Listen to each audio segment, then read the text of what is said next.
Derrota de 22 punts de la Joviat 41-63 davant el Draft Gramenet a Copa Catalunya, la tercera màxima divisió estatal. Les manresanes, tot i no comptar amb la seva anotadora estrella Caral Rivera, baixa per malaltia Anna Bargalló, per lesió i Marc Martí, van fer un partit molt complet, sobretot la primera part.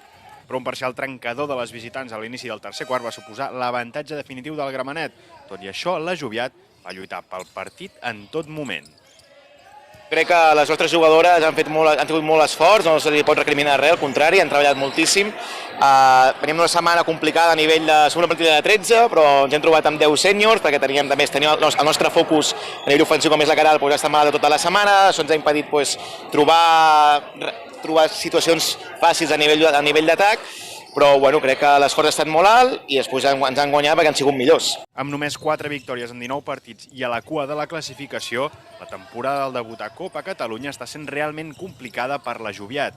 Està costant perquè tenim un equip amb zero experiència a Copa, vull dir, no tenim cap jugadora que ha jugat a Copa, excepte la Carla Romeu, que va jugar una temporada amb l'Almeda, però clar, inexperiència a Copa, jugadores joves, el mateix bloc que hem pujat, sabíem que costaria.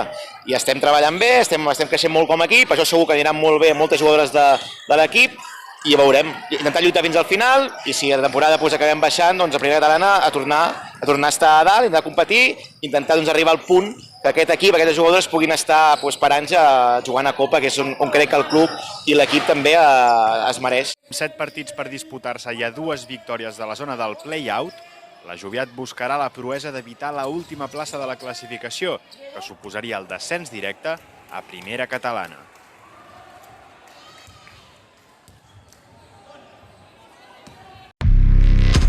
CaixaBank ha patrocinat els esports.